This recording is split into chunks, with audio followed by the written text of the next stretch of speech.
Buenas tardes y bienvenidos a la segunda sesión del seminario Los cinco sentidos en la diversidad de las artes. Hoy nos toca hablar del sentido de la vista, que a priori es el sentido que más frecuentemente relacionamos con la contemplación tradicional de las obras de arte.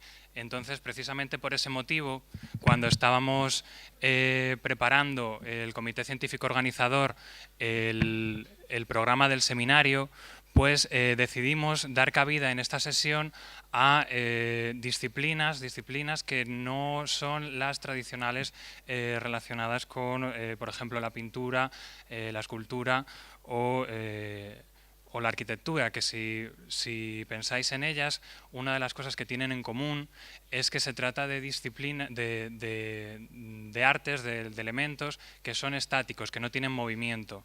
Entonces, hemos pensado en traer dos conferencias en las que el movimiento va a ser el protagonista.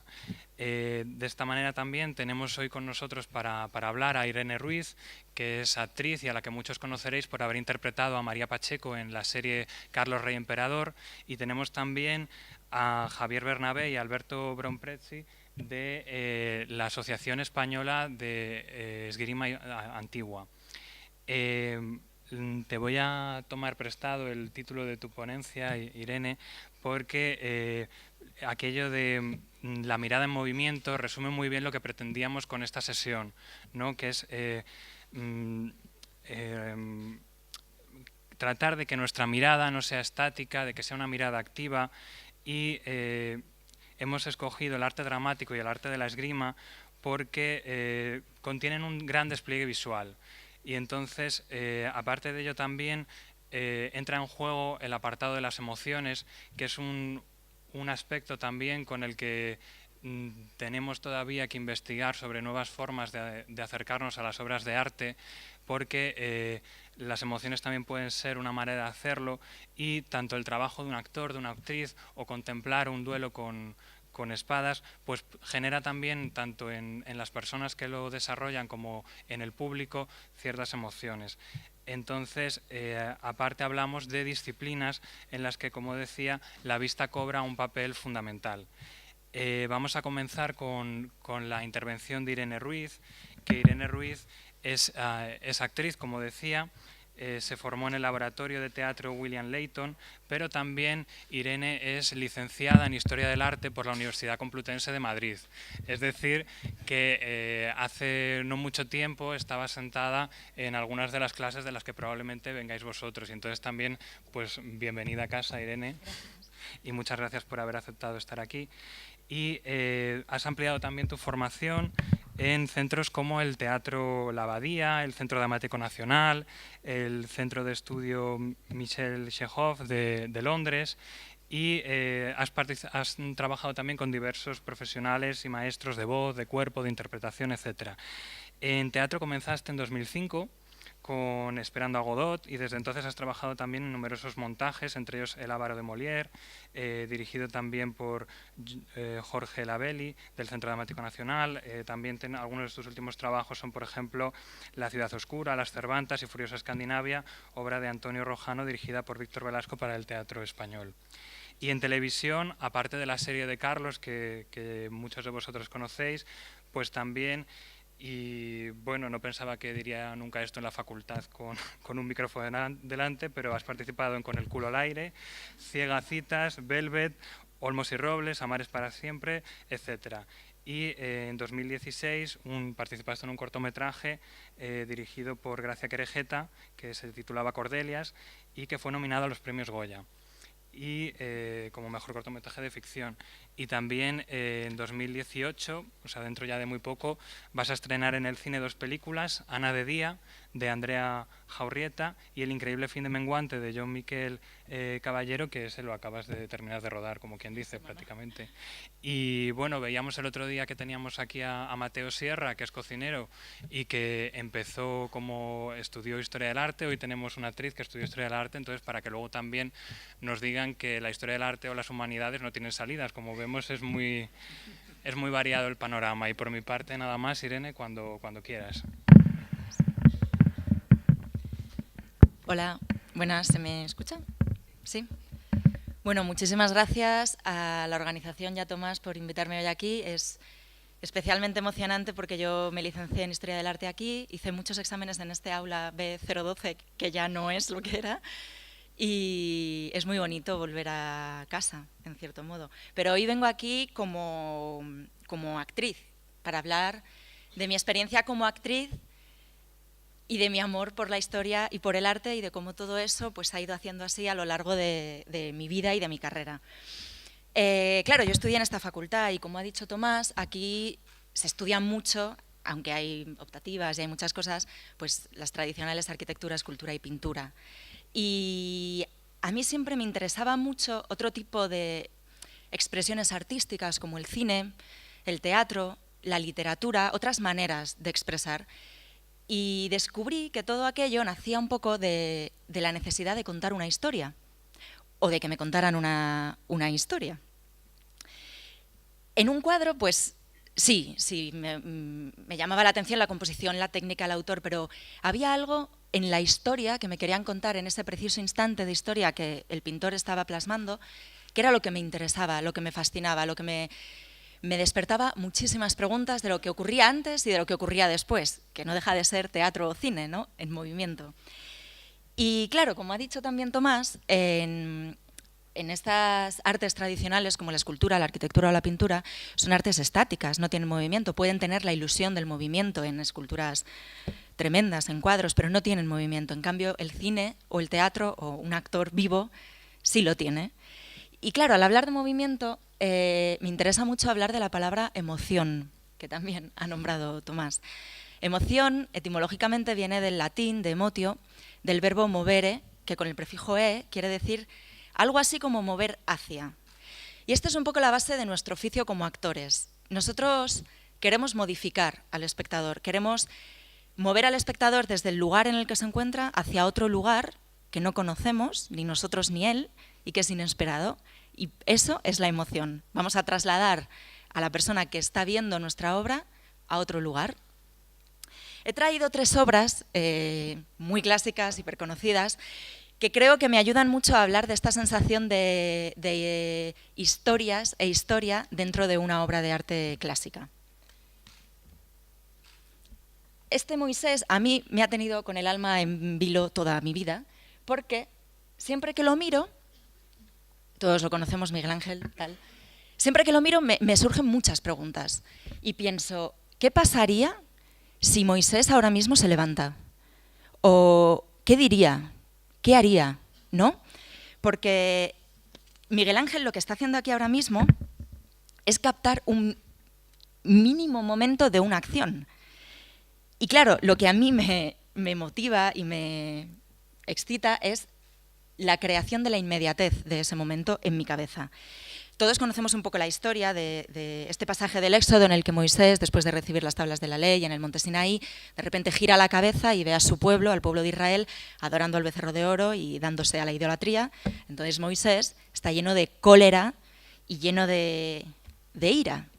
Entonces aquí vemos un detalle de su rostro y vemos como en esas aletas de la nariz, en esos músculos contraídos de la frente, en esos ojos abiertos como platos, todo eso para mí es movimiento, porque por esas aletas está pasando aire, si fuera un hombre.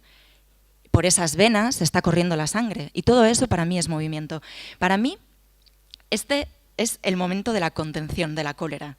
Y la contención es uno de los momentos más interesantes en el trabajo de un actor. Este momento en el que no sabes qué va a ocurrir, en el que te lo esperas, pero no lo sabes. Yo no sé si recordáis El Padrino 2, la película de Francis Ford Coppola, una escena de Michael Corleone con Diane Keaton, cuando Diane Keaton va al despacho y le dice que lo va a abandonar, que se lleva a sus hijos y que el hijo que han perdido no fue un accidente, no fue natural, sino que fue un aborto. Ahí tenemos un primer plano, super primer plano de Al Pacino, como no, escuchando todo esto, sin hablar. Pues yo, toda la vida, y si algún día veo al Pacino se lo preguntaré, he creído que es el Moisés. Porque siento que es lo mismo, siento que tiene los mismos ojos, siento que las aletas están igual de abiertas que él, siento que esa boca en tensión va a hablar o va a decir algo. Y este es el momento en el que yo cuando voy al cine o al teatro me derrito, porque es el momento de la decisión del personaje, de la decisión del actor. No sabemos qué va a pasar. Y es ese momento de deseo y del temor de la sorpresa. Aquí es una película, entonces le damos a play y vemos que Al Pacino se abalanza sobre Diane Keaton y la película continúa. Pero para mí este momento, este preciso momento, es el que Miguel Ángel en su Moisés plasmó. Hay una leyenda, que yo no sé muy bien, seguro que vosotros lo sabéis mejor que yo, que dice que Miguel Ángel, cuando terminó de esculpir este Moisés, lo vio tan lleno de vida y tan lleno de pulsión y de sangre y de ganas, que cogió un martillo y le pegó un martillazo en la rodilla y le dijo: ¿pero por qué no me hablas? Y claro, ahí es donde entramos nosotros. Lo único que le queda hablar, lo único que le queda a este Moisés es hablar, y eso es lo que hacemos los actores. Hablar, porque nuestra arma es la palabra. Él no puede hablar, pero nosotros sí, ¿no? Luego he traído esta imagen también, en fin, mundialmente conocida por todos, que son los fusilamientos de Goya. Y esta es otra de estas imágenes que yo cuando iba al Prado o la estudiaba aquí o veía un libro me quedaba loca, me quedaba fascinada. Y creo que es perfecta para hablar del tiempo, porque en este cuadro yo siempre he pensado que se puede ver los tres tiempos a la vez. Se puede ver el pasado, el presente y el futuro. Vemos al hombre que ya sabe lo que va a pasar. Vemos al hombre que está esperando en una milésima de segundo la muerte. Y vemos al hombre que ya ha muerto. Esto no suele ocurrir en cine, pero aquí lo tenemos. No existe el movimiento, pero sí existe el movimiento, sí existe el paso del tiempo. En audiovisual hay una cosa que se llama cuadro, que el cuadro son los límites físicos de una imagen. Entonces, antes de rodar, el operador de cámara dice cuadro, y ahí está la composición que quiere el director, la iluminación que ha diseñado el director de fotografía, estamos todos los actores así preparados como para que den acción, están los objetos, y entonces ese cuadro es el inicio del plano, y luego de ahí se da acción y el plano se mueve. Pues yo he sentido eso mucho con este cuadro, a veces. Siempre he sentido que alguien va a dar acción y que esos hombres van a disparar y que ese hombre va a morir y que luego vendrá otro y morirá, ¿no? Solo falta darle al play para que todo esto ocurra. En un cuadro o en una película o en una serie, la historia nos la cuentan los personajes y los objetos, ¿no? Y la composición y el director. Pero hay algo que es un trabajo puramente del actor, un trabajo íntimo, que es el trabajo de la mirada. Y creo que este cuadro también es muy útil para hablar de la mirada, de las miradas, de las diferentes miradas. Porque para mí la mirada es esencial en el trabajo de un actor y todo se puede resumir en mirar, en cómo mirar, a quién mirar y por qué mirar. También es importante cómo mira el espectador, porque el artista, el director o el pintor o el escultor también decide qué punto de vista le está dando al espectador, desde dónde está mirando el espectador. Aquí nosotros vemos claramente los rostros, las caras y los ojos de los que van a morir, pero no vemos la cara ni los rostros de los que van a matar. Entonces, ¿cómo vemos nosotras esta obra? Nosotros vemos esta obra a través de los ojos de este hombre, a través del terror de sus ojos. Él está mirando la muerte de frente y nosotros entramos en esta historia y en este cuadro por su mirada, y se crea un hilo de miradas. En una sola mirada de un actor, en un primer plano, podemos resumir todos los miedos y todos los sueños de ese personaje. Y creo que en la pintura y en la escultura ocurre lo mismo. Ellos no nos lo pueden contar, pero en la mirada están todos los miedos y todos los sueños. Y no hay nada más pasado, presente y futuro que los miedos y los sueños en la vida de una persona. Es básicamente de lo que se compone un personaje, de miedos y de deseos. He traído otro, que ya para venir un poco al siglo XX, que es Hopper, y es bastante conocido como el mundo del cine. En este año 31, a principios del siglo XX, empezó a influir en Hopper y como Hopper luego influyó muchísimo en el mundo del cine. Aquí hay algo que ocurre mucho en el trabajo del actor. El actor se tiene que hacer muchas preguntas a la hora de enfrentarse a un personaje, a la hora de coger un personaje y de intentar darle vida. Y tres de esas preguntas son: ¿de dónde vengo? ¿Dónde estoy? ¿Y a dónde voy? Y creo que esta obra es perfecta para preguntarnos eso, para preguntarnos eso de este personaje. ¿Qué deseos tiene el personaje? Aquí vemos a una mujer sentada en una cama de una habitación de un hotel anónimo, con unas maletas, con una ropa en el sillón, con un papel en la mano que he leído, que por lo visto es un horario de tren, con lo cual ya te da mucha más información porque quiere decir que quiere ir a algún sitio. Y si hay un elemento fundamental en el teatro, en un escenario, y es símbolo del viaje, son las maletas. Tú puedes poner una maleta en un escenario sin actores y ya tienes una historia, porque hablan por sí mismas. Y no hay nada más interesante que un viaje, y que es una historia sino un viaje, tanto exterior como interior. Y entonces este cuadro y muchísimos cuadros de Hopper nos abren la imaginación a miles de preguntas, ¿no? Yo a veces me paro y quiero preguntarle quién es y de dónde viene y si está sola ahí o está sola en el mundo, o qué desea hacer ahora, qué va a hacer. ¿Va a volver a vestirse? ¿Va a coger un tren? Entonces, cuando preguntamos al personaje, sentimos que estamos hablando con él, nos crea misterio, y el misterio es otro de los pilares fundamentales en el trabajo de un actor. El misterio entendido como curiosidad. Sentir que el espectador está pensando contigo, está sintiendo contigo y está viajando contigo. Entonces ahí volvemos a la emoción, a esta cosa de movimiento, de salir de un lugar para llegar a otro. El pensamiento parece algo como pasivo, porque está dentro de nosotros, pero no hay nada más activo que ver a un actor pensar.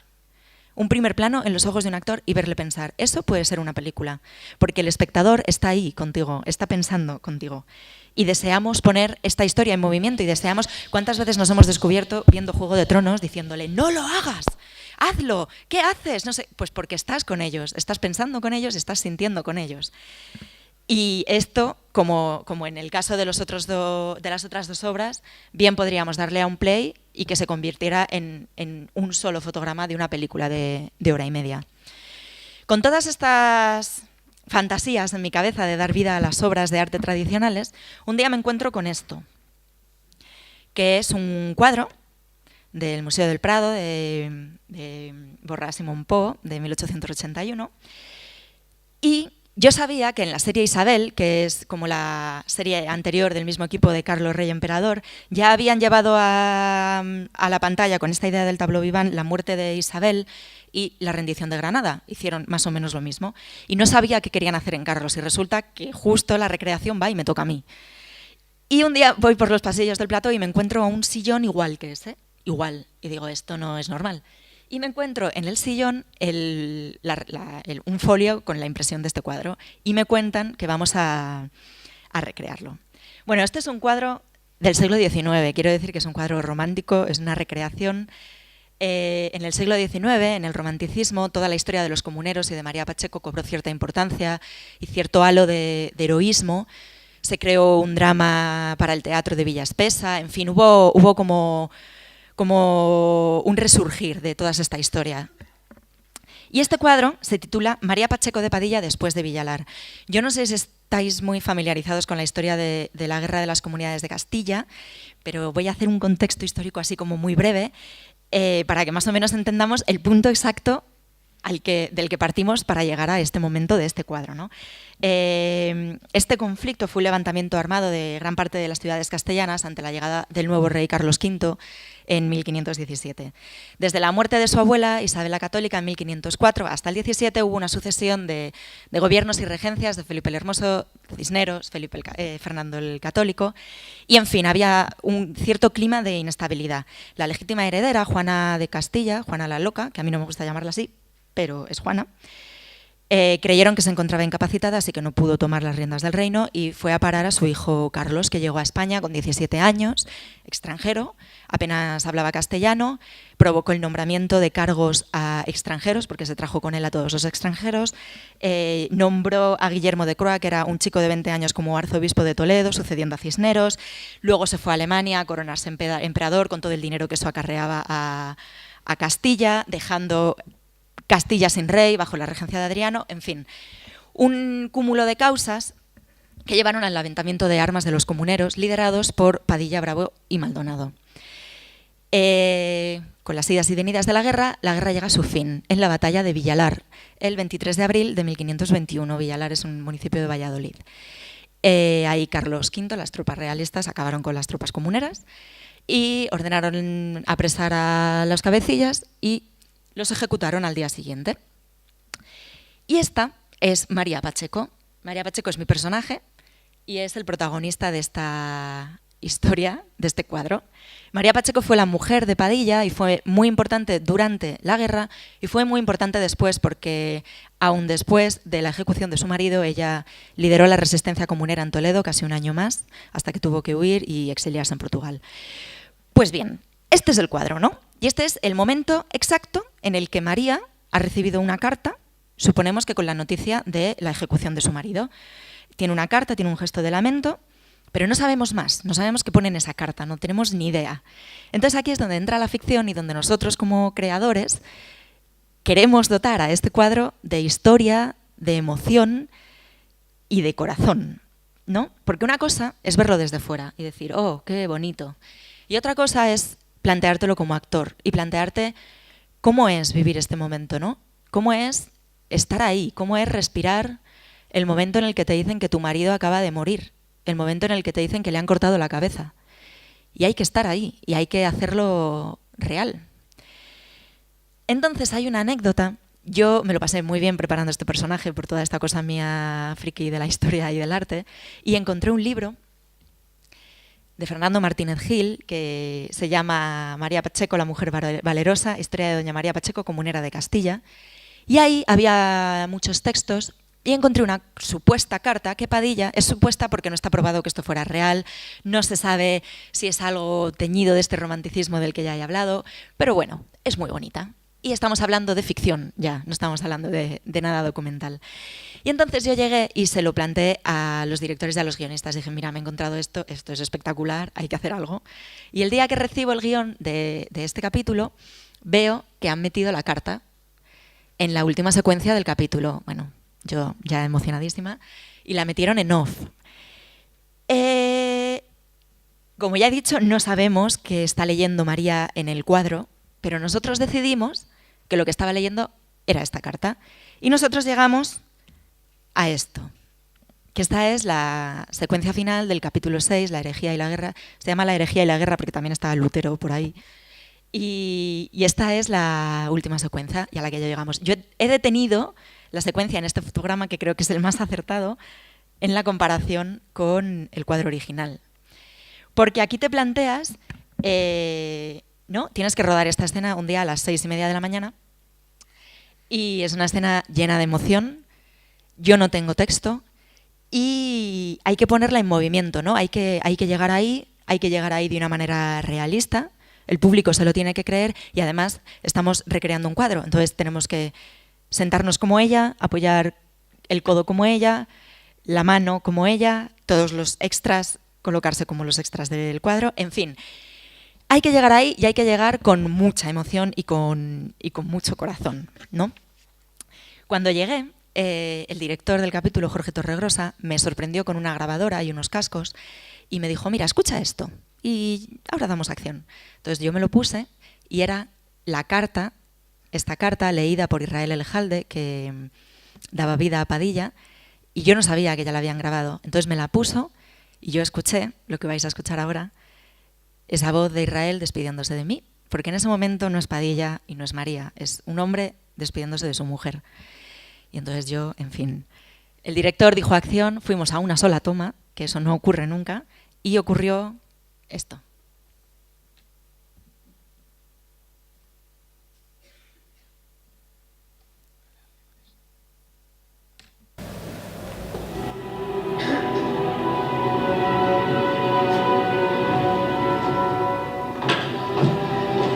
Señora, si vuestra pena no me lastimara más que la muerte, yo me tuviera por bienaventurado. Quisiera tener más tiempo para escribiros algunas cosas para vuestro consuelo.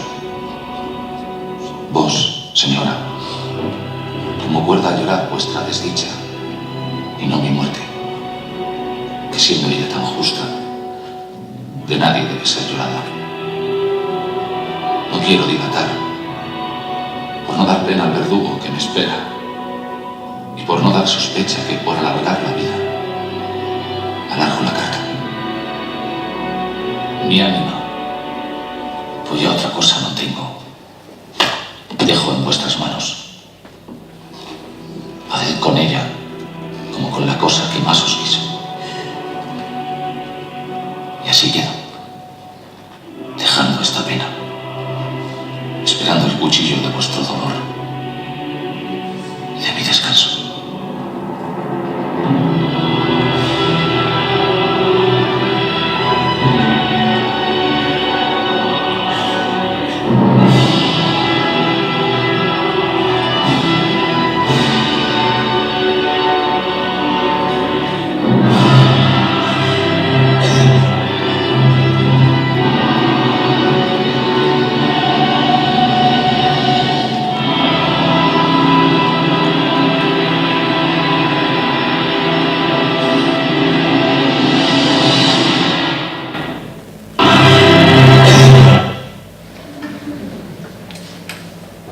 Y como una anecdotilla así, a mí me gusta llevarme un regalo de cada personaje, de cada trabajo, de cada rodaje, y me llevé la carta.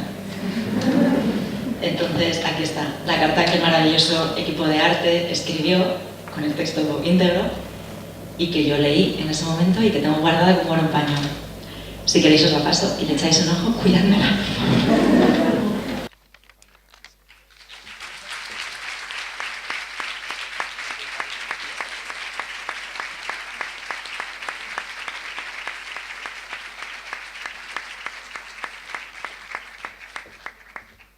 Bueno, muchas gracias.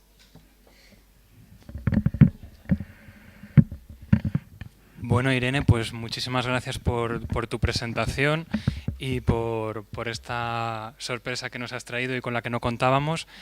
Y nada, yo simplemente espero que nadie en la sala estuviera sin ver todavía El Padrino 2. Porque... No puede ser.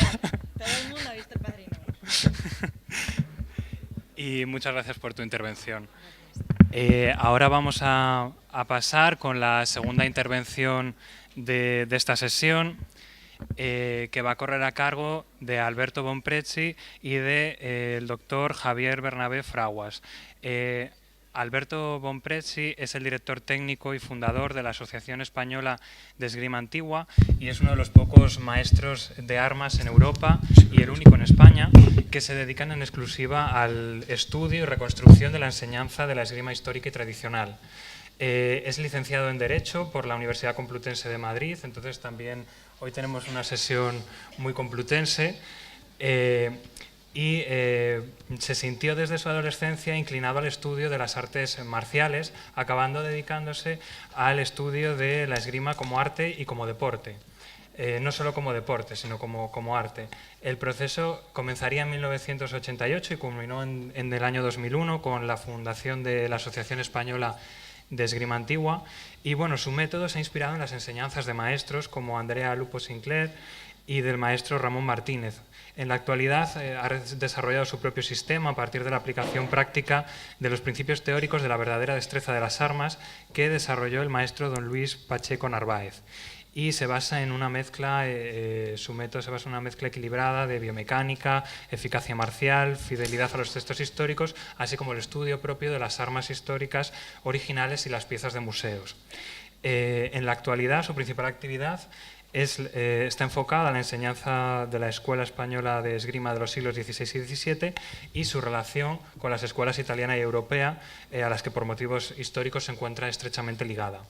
Busca transmitir a través de la práctica de la ciencia y arte de la destreza de las armas una vivencia personal que enriquezca al practicante, desarrollando su carácter y viviendo a través de la práctica con la espada una experiencia en que pasado y presente, tradición y modernidad, deporte y cultura confluyen de una forma única en la que es en un auténtico y completo arte marcial occidental. Y le va a apoyar en la presentación Javier Bernabé Fraguas, que es profesor de Relaciones Internacionales en la Facultad de Ciencias Políticas y Sociología de esta universidad y que es alumno de la Asociación Española de Esgrima Antigua desde hace 10 años y fundador de la Escuela Universitaria de Esgrima Histórica de la Universidad Complutense. Entonces, por mi parte nada más, cuando queráis comenzar. Pues muchas gracias. Antes de nada, nosotros vamos a hacer la presentación de pie, no sentados. Quiero agradecer a Magdalena que nos haya invitado a participar en estos encuentros que nos gustan mucho a nosotros y siempre lo hacemos encantados. Nosotros, bueno, como explicaba un poco en la presentación a lo que me dedico, somos en realidad los macarras del arte. O sea, el arte es una forma de expresión normalmente personal y fundamentalmente estética. Entonces, la estética está en la esgrima, evidentemente, pero es una realidad completamente funcional. Hacer un bello cadáver no es la finalidad en la esgrima, que al final lo que hace es reproducir de forma pacífica, porque nunca será igual, lo que es un duelo. Es una simulación de un duelo. Es algo, nos preparamos para un duelo que nunca tendremos. Entonces, no podemos saber lo que es porque necesitaríamos asumir la realidad de matar y morir, que no lo quiere nadie, y eso lo cambia todo. Entonces te convierte básicamente, para un duelo es mejor ser un asesino en cuanto a la cabeza que otra cosa. La esgrima no, en realidad por eso es un arte. Pero la funcionalidad, que es lo que subyace, que es el hecho de que no te toque ni tocarle tú, el tocado es una simulación de una herida, pero no es una herida. Pero hay que intentar que lo simule. Lógicamente la funcionalidad es primordial. Entonces, como en el arte dramático, el movimiento es esencial. Todo es movimiento. Toda la teoría española, además, se basa en la descripción del movimiento. Lo que nosotros ahora os vamos a enseñar las espadas, nos moveremos un poco, no podremos tirar a contacto pleno porque no llevamos ni todas las protecciones, aquí no hay sitio, pero veréis un poco cómo funciona. Sí me interesa lo que os ha comentado en la presentación. Yo estudio fundamentalmente el sistema que es la verdadera destreza de las armas. Esto es interesante porque es un fenómeno que se dio sustancialmente en los países mediterráneos, en Italia y en España, pero aquí tomó características especiales por la circunstancia social en que teníamos, y en que era nada menos que tener que convivir con la hidalguía. En estos tiempos que nos enseñaba Inés, no era lo mismo ser un plebeyo que ser un hidalgo, y éramos tremendamente clasistas. Esto era tan importante que tener título de hidalguía, aunque fueras pobre, te hacía sentirte mucho mejor, aunque en cualquier caso tenías que enfrentar siempre a los que estaban por encima tuyo y siempre había un desprecio constante del que era inferior. ¿Qué ocurre? Esto permea la realidad de la esgrima y de toda la sociedad española, porque Luis de Mercado, que era el protomédico de Felipe II, él cuando escribe, él dice: yo soy un médico, yo no soy un curandero, porque trabajaba con las manos, era como una especie de fisioterapeuta del rey, pero él pretendía que era un artista, no un artesano. El artesano era plebeyo por naturaleza, porque el arte mecánico llevaba a no poder ser hidalgo, tiene que ser un arte liberal. Lo mismo pasa con, no me acuerdo el nombre, Alciaga, que era sastre también, el sastre de la nobleza. Pasa con Velázquez en la pintura, que reclama que yo soy un artista, no un pintor de brocha gorda. Y pasa con Pacheco de Narváez, pasa con la esgrima. ¿Por qué? Porque la esgrima es, contrariamente a lo que se pensaba, se piensa hoy en día, no era una actividad nobiliaria, era de la clase media. En la época de los reyes católicos, cuando tienen que enfrentarse a toda la nobleza territorial, ellos lo que hacen es intentar eliminar el símbolo de la nobleza y lo que es la práctica con la espada negra, que es esta, que no es la espada blanca, la del duelo, es la espada negra, la de juego, la ponen bajo el control de un maestro mayor que es un plebeyo. En el tiempo de Carlos V es Francisco Román, que llega a publicar un libro, pero ya en el siglo XV el primero fue Gómez Dorado. Entonces, y es una actividad vulgar. O sea, vulgar en el sentido del vulgo. Lo practica gente corriente, normalmente carpinteros, torneros, panaderos, son los que practican esgrima como un juego. Y es un juego. Tenemos cartas de examen del siglo, ya de finales del siglo XV y del siglo XVI, y en las que consta claramente que muchos son analfabetos. O sea, son maestros de armas, maestros de esgrima, pero analfabetos. ¿Qué ocurre? A mediados del siglo XVI, esta realidad al principio no es importante, porque mientras estás matándote en la guerra, la espada negra te resulta indiferente. Como cualquiera, ya sea un plebeyo, ya sea un hidalgo, cuando te vas a una guerra, al final la negra, nada, tú vas con la de verdad y matas gente. ¿Qué ocurre? Cuando vamos ya en tiempos de paz en la ciudad, la esgrima es una actividad divertida. La nobleza empieza a interesarse cada vez más por la esgrima como juego, y el lugar para practicarlo son las salas de armas de gente del pueblo, de vulgares. Claro, esto es irritante para el noble, porque tiene que irse a sitios donde hay plebeyos, con los que algunos son listos y más o menos cultivados, pero la mayoría no lo es. Y como son muy clasistas, no están cómodos con esa realidad. Aparece un señor que es un soldado en Andalucía, Carranza, que es sevillano, y escribe un libro en el que, como él se encuentra en esta situación y sufre algunas humillaciones personales con gente del pueblo, escribe un libro en el que intenta elevar lo que es la práctica, creando un sistema, no un sistema teórico completo, una aproximación teórica. Pero no crea el sistema. Él luego está al servicio del duque de Medina Sidonia, pasa al servicio del rey, y Felipe II lo manda a Guatemala de gobernador. Luego morirá allí luchando contra los piratas ingleses, de heridas. Poco después, él, digamos que sabemos que participa en una tertulia muy conocida en Sevilla, la de Juan Mal de Lara. Y allí se debe encontrar, casi seguramente, con Pacheco de Narváez, que es otro soldado de las milicias de Andalucía, que defienden la costa contra los piratas berberiscos normalmente. Y este luego va destinado a Canarias, se ha encontrado con la idea de Carranza y la desarrolla. Entonces crea un método completo. Y el método se basa en la geometría, porque claro, estamos en España y tú quieres elevar eso socialmente, porque has decidido que como hidalgo te vas a dedicar a la esgrima. Pero la esgrima es una actividad vulgar, hay que elevarla. Entonces coge y empieza a escribir. Y escribe cogiendo la geometría, la música, empieza a crear un sistema teórico puro, que es el círculo, define el espacio, una definición del espacio con círculos, líneas, ángulos, para explicar el movimiento. Entonces, esto se va a encontrar luego, no se enfrenta, pero se contrapone al sistema italiano, en que en Italia se escriben los tratados haciendo dibujos. Para el movimiento se dibuja. Claro, no se puede dibujar con una imagen o dos. Entonces, la explicación es limitada. Explican un texto y te ponen un dibujo. Aquí no se hace eso, pero aquí como se entiende que tienes que explicar el movimiento y se quiere elevar más, se escriben centenares de páginas en las que no hay una imagen, más que dibujos geométricos, o sea, líneas y ángulos, cosas así. Claro, esto cuando yo me lo encontré la primera vez dices, ¿pero qué coño es esto? ¿Cómo llevo esto a la práctica yo? Es que fue, al principio, yo digo, esto no puede ser, no lo entendía. Pero claro, sigues leyendo y te das cuenta que todo el mundo piensa que Pacheco de Narváez era impresionante. Lope de Vega, Calderón, Cervantes, todos le alaban, escriben poemas sobre él. Dicen que es como Marte en la Tierra. Y tú dices, no puede ser. O sea, no puede ser que todos estos, que eran los grandes intelectuales del siglo de oro, pensaran, bueno, menos Quevedo, que le odiaba, pero por otros motivos, pero dice, no puede ser que todos estos estuvieran equivocados. El que va a estar equivocado soy yo. Entonces, total, que esto ya hace muchos años, pues yo me puse a entrenar, claro. Dije, bueno, pues a mí se me da bien esto de pegarme con espadas, pues me vamos a pegar hasta que vaya apareciendo el sentido. Y fue apareciendo. Cuando vas pegando, te dices, ah, claro, esto es lo que decía aquí. Entonces esto es esto, no es como lo pensaba, pero ya lo voy entendiendo, hasta que encajé las piezas y entiendes la práctica. ¿Vale? Entonces te das cuenta de que realmente yo considero que el método hoy en día es un privilegio, porque resulta curioso cómo algo que nació de un clasismo radical sea tan útil hoy en día. ¿Por qué? Porque es una teoría pura. Para que haya un método claro, un método tiene que tener un sistema de análisis de la distancia y del tiempo. Es decir, esto como en toda ciencia, ¿no?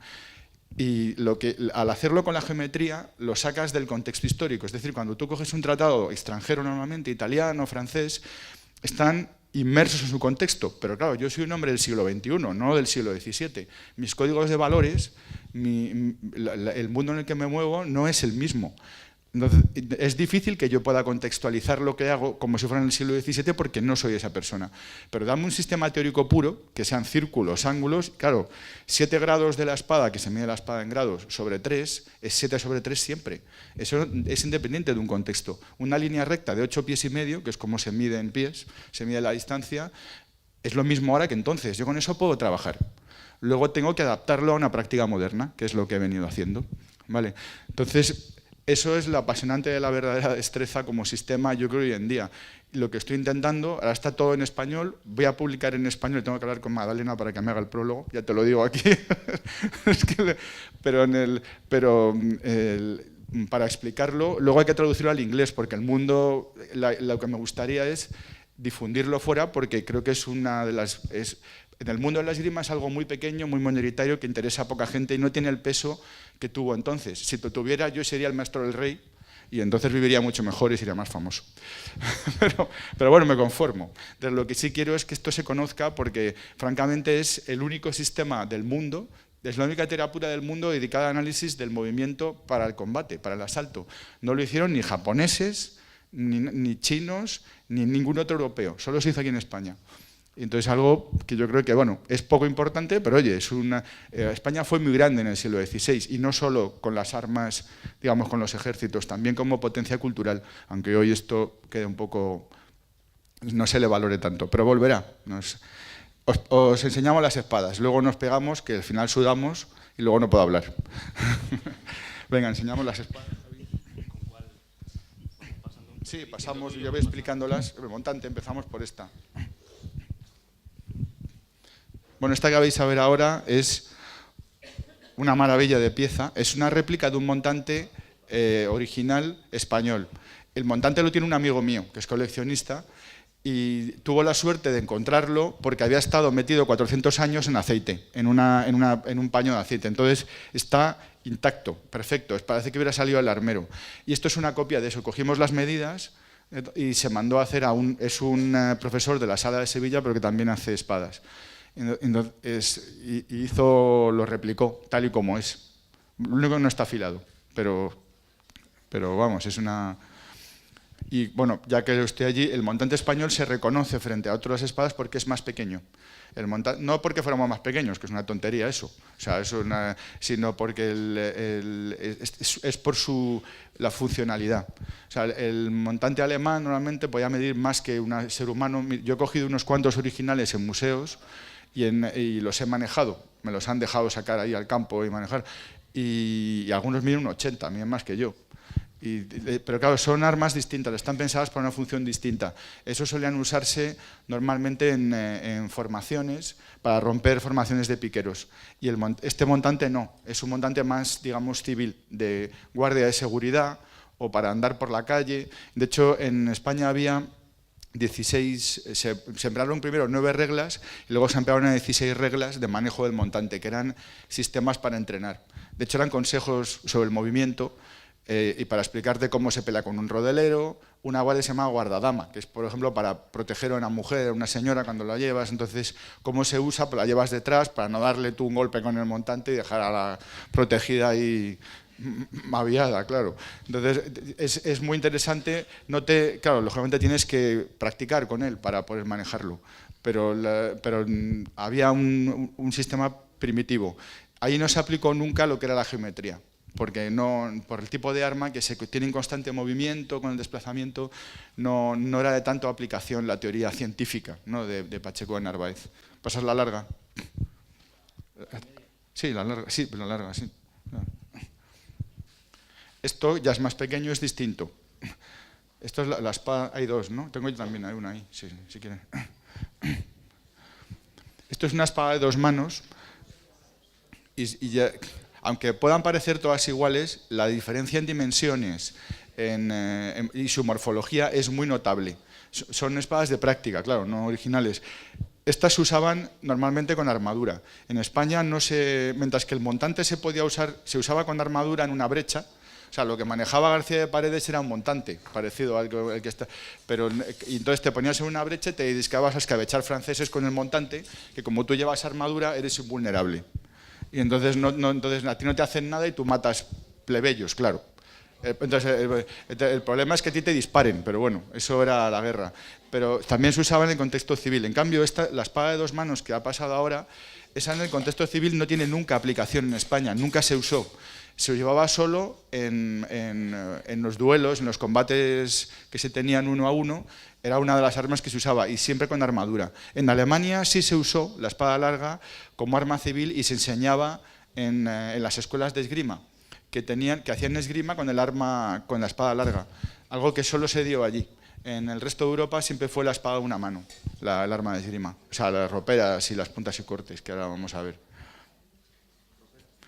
No, vamos a antes las estas. Sí.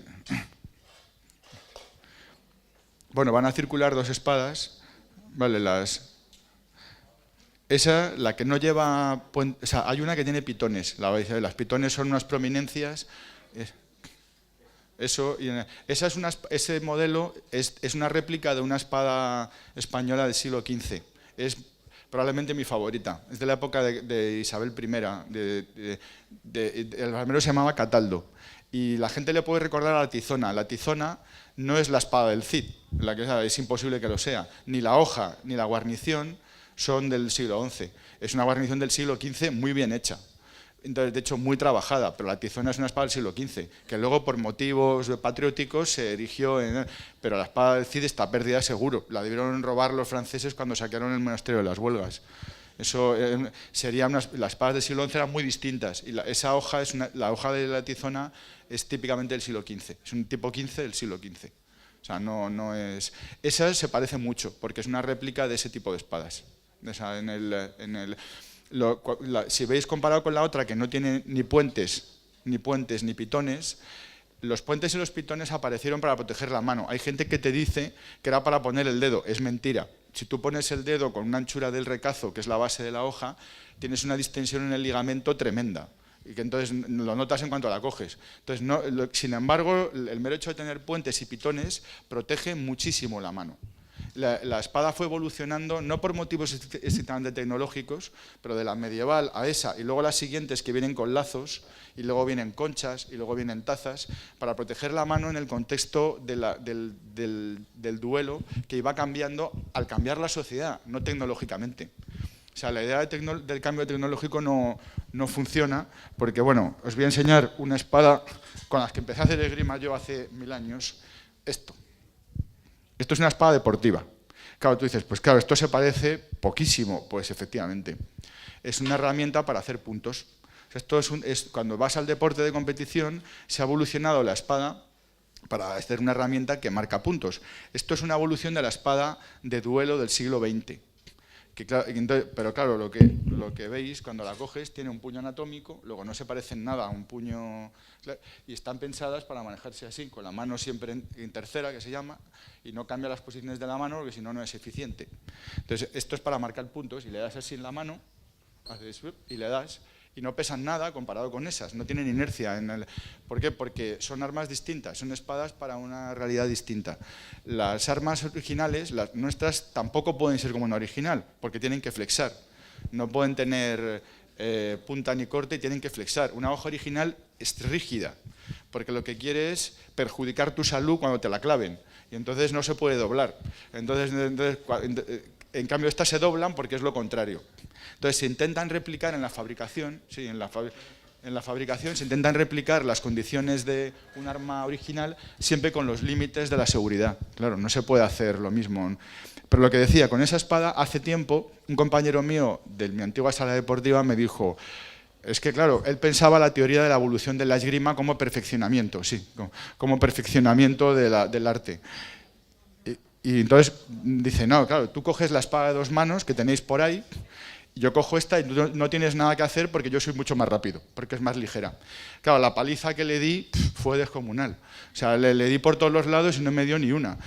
¿Por qué? Porque no es verdad que sea más lenta. O sea, que mi espada pese 1,5 kilos y la suya pese 700 gramos, no quiere decir nada, porque las morfologías son distintas y uno aprende a mover el arma y entonces cuando la aprende a mover no necesita, no es tan pesado. Es que 1,5 kilos parece pesado cuando no se entiende cómo se maneja, cuando se entiende no es demasiado pesado. Entonces no eres más rápido con un arma ligera. ¿Qué ocurre? Sin embargo, yo soy mucho más letal con un arma pesada. En realidad, por eso al final las armas antiguas parecen pesadas porque están pensadas para que cuando tú le des al otro, pues le cortes el cuello.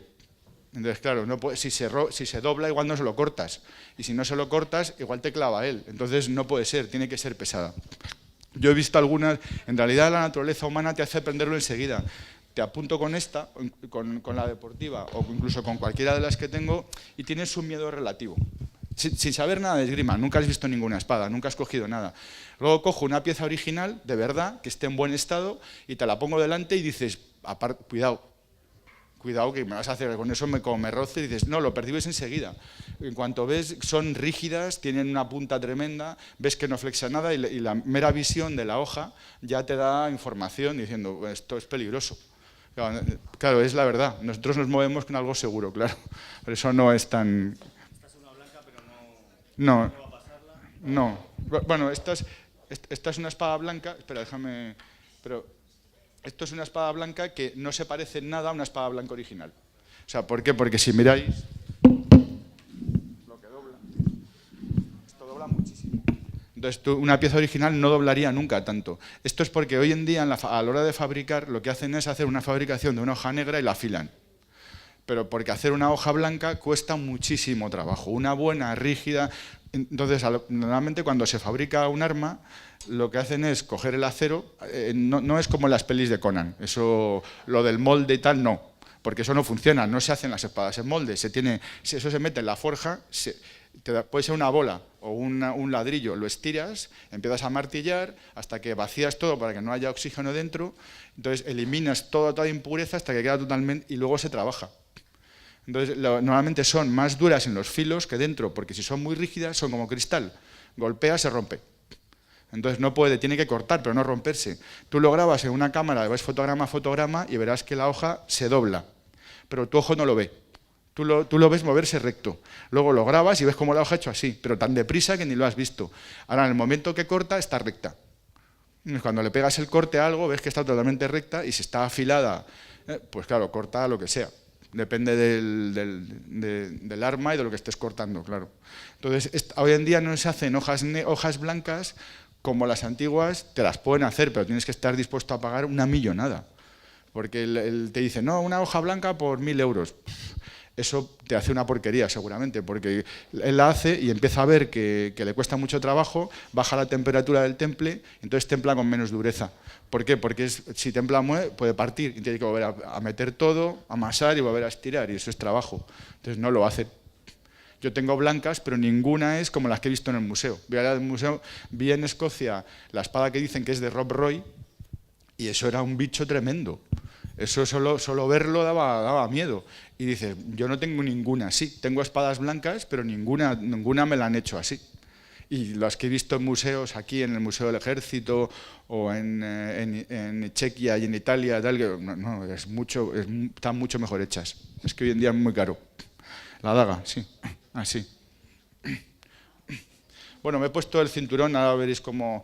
Porque una de las cosas fantásticas de la esgrima histórica es todo el proceso de vivencia. Una vez que tú ya no tienes que competir. Competir es estupendo, como los deportes también, porque te forman el carácter dentro de que no es un combate real, es un juego en el que está en juego tus ganas de no perder, de ganar.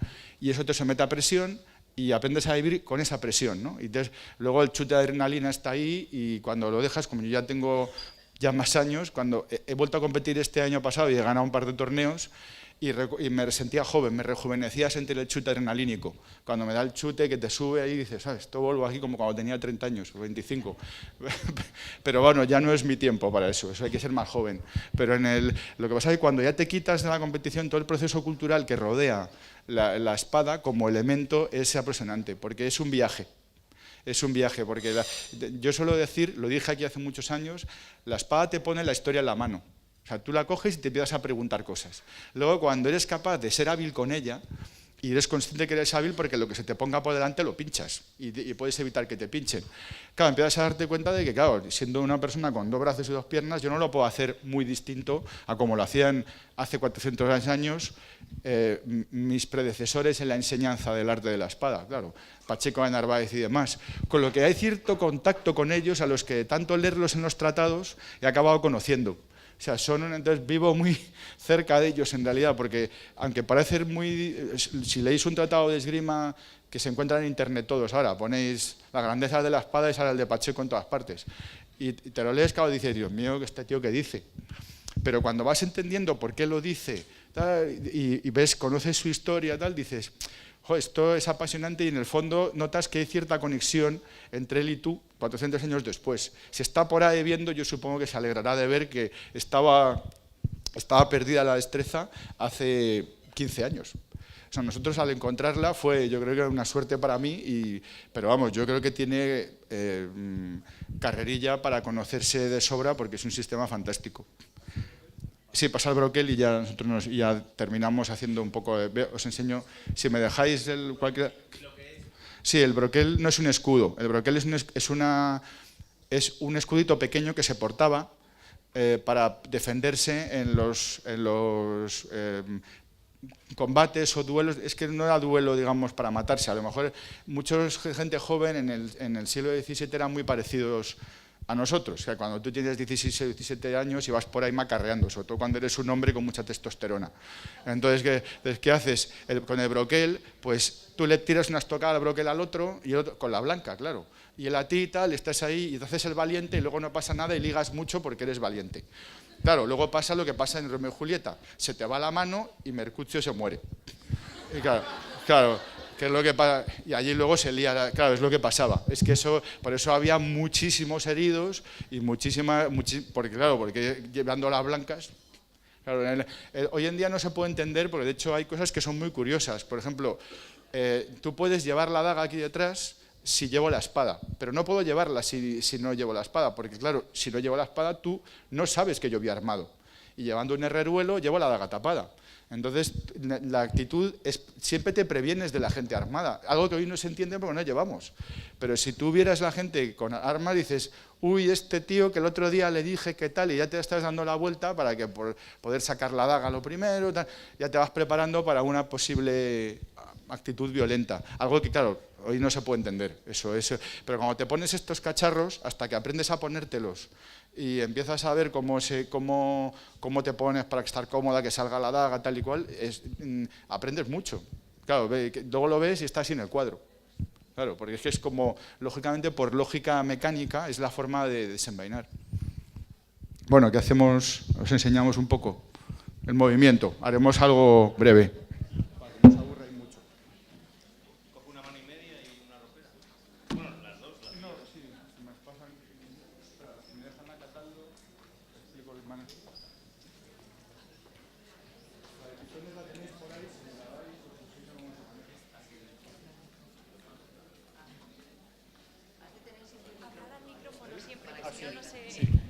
Que si me pasáis la que tiene pitones, la que tiene la Cataldo, ¿dónde está? No sé dónde está, anda por ahí. Bueno, hago con esta al principio. No da para enseñar el manejo de la una mano, pero bueno.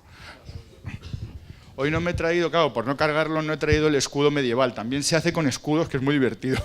Los escudos no es nada real, porque el combate medieval no se puede reproducir, porque el escudo es un arma militar.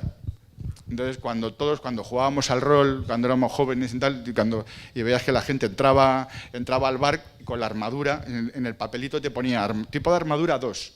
Y tú dices, bueno, llevas el escudo puesto y le pides la caña mirándole con el yelmo puesto y detrás del escudo. Y dice que no, hombre, no, tienes que ir desarmado. Pues en realidad es una fricada. No se puede reproducir el combate con armadura porque tienes que ponerte la armadura y tendrías que pegarle con el escudo. La espada hace muy poco daño a una persona con armadura puesta. Entonces no le haces nada. Le das un golpe y le rebota en la armadura. Porque claro, lleva una cota de malla, yo tengo una cota de malla que está remachada de 5 en 1 y eso es impenetrable. Entonces, claro, pesa, pero me puedo mover con ella. Y dices, no, ¿cuál es el peligro? Un golpe del escudo, que pesa como 2 kilos y te dan un golpe con eso. Entonces, es muy distinto a lo... Y no se puede pelear con eso realmente de forma real porque los golpes son tremendos. Entonces, se tiene que hacer con control. Pero es muy divertido porque llevas un cacharro enorme de colorines. Entonces, y claro, y eso hace el tema muy apasionante como viaje.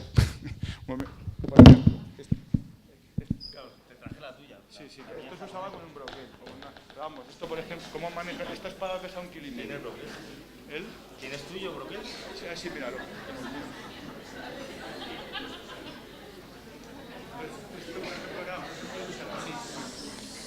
Esto se usa con inercia. Entonces, cuando aprendes hay formas de agarrar el arma y de moverte en el que tú usas. El broquel es, como decía, es un arte práctico. Entonces, tú te mueves y dices, yo uso mi cuerpo para mover el arma y de forma que la muevo con la inercia que me genera cadera y hombros. Entonces, esto puedes decir, bueno, es una forma de expresión personal. Bueno, sí, pero no es una danza. Al final yo lo hago, esto para mí es funcional. O sea, yo tengo que aprender a hacer esto no para chulear, que bueno, también lo puedo hacer, como ahora. pero realmente es para luego cuando peleo ser eficiente. Así. Sí, sí. Vale, entonces, es lo que decía, que esto es un arte funcional. Entonces, lo que busco es la eficiencia mecánica. Luego, la eficiencia cuando manejo muy bien la espada, cuando peleo distinto, pero la manejo muy bien. Entonces, puedo hacer cosas que en un determinado momento me salven la vida, porque claro, al entrar en contacto las dos armas, pues eso es una realidad muy complicada, porque entra una actitudes psicológicas, tomas de decisión. Sí, mejor. Vale, entonces, sí, entonces, como veis, luego, esto es un tipo de arma. ¿Qué ocurre? Que así, las espadas, a ver, sí, tengo como Miguel Bosé. Es que,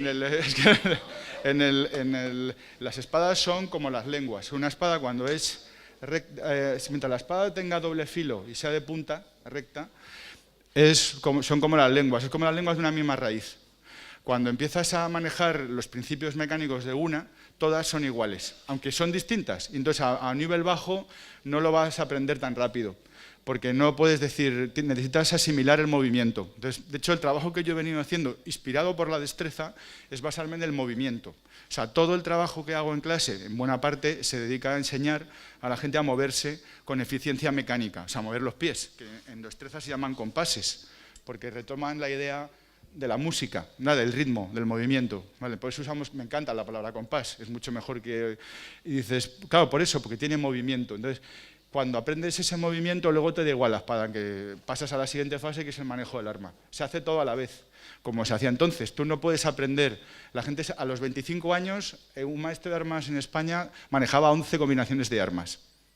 ¿Cómo puedes haber aprendido 11 combinaciones de armas como arma a arma? No terminas en tu vida. Tienes que aprenderlas todas a la vez. Entonces, ¿qué se hace? Se trabaja con el cuerpo, con la mecánica corporal, y luego se proyecta al uso del arma, que al final no tiene más que adaptarte al arma. Entonces, esta la muevo así. La ropa, que está la triste. Que bueno, que esta versión es de conchas, que es típicamente española. Es la que más me gusta a mí, pero porque siempre me gustó más el trabajo. Y hay una enorme variedad de armas de este tipo en España, que se dieron sobre todo aquí, no se dieron fuera, este modelo. Bueno, esto lo manejas ya distinto, porque la idea es la misma, pero la punta tiene tanto peso, y luego pero si lo uso con la daga... ¿Están por ahí? ¿Nos podéis bajar las dagas, por favor? Es lo mismo, también se usaba con esta. O sea, el broquel se usaba, de hecho, me parece que en la anécdota, hay una anécdota que cuenta en Tarsia. Yo es que he escrito un artículo, si lo buscáis en internet, explicando que Quevedo nunca venció a Pacheco de Narváez, porque la leyenda urbana dice que Quevedo era un gran espadachín. Quevedo nunca hizo esgrima, porque tenía chepa y porque era cojo. Entonces, claro, el problema es que si tú eres cojo, te pegan. Porque como la espada se mueve en movimiento, pues si a una persona normal le atas una pierna y se tiene que pegar conmigo, lo lleva claro, no hace nada. Y dices, claro, pues es lo mismo pasaba con él. Entonces, lo que pasaba es que, digamos que Tarsia, que es un autor que escribió la vida de Quevedo, la primera, él no lo conoció nunca, vino a España 20 años después. Y como Quevedo no había hecho nunca nada en el ejército, y todos eran en el ejército, porque Lope está en las terceras, Cervantes en Lepanto, Pacheco en Canarias luchando contra los ingleses. Entonces dices, pues claro, él no. Entonces se lo inventa. Entonces dices, ¿qué hago? Pues las discusiones que tiene con Pacheco de Narváez por el tema de la ciencia, porque Quevedo pensaba que la esgrima era una actividad vulgar y que lo que hacía era envilecer a la nobleza, que en vez de irse a la guerra, verdadera solución para los problemas de España para Quevedo, era dedicarse a jugar esgrima, y que la culpa de esto era de Pacheco de Narváez. Entonces, por eso, él para luchar por España se mete con Pacheco. Entonces, pero vamos, nunca se pegaron porque no hacía esgrima, claro. Entonces, bueno, pues una de las anécdotas que sostienen en la geografía de Pacheco, que es la de Tarsia, lo que dice que va con un broquel, Quevedo, y que pelea contra una pantera que se había escapado de un circo, que yo digo que sería un gato callejero que le haría así, que se iría, vamos, porque vamos, esto de la pantera y el circo parece...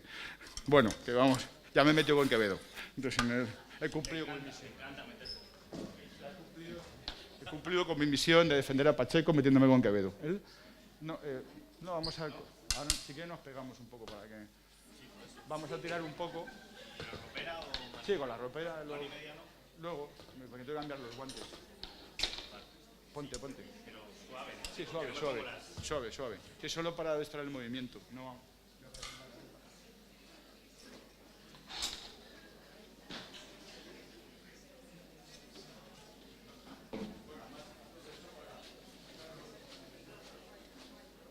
Quitamos esto porque esto.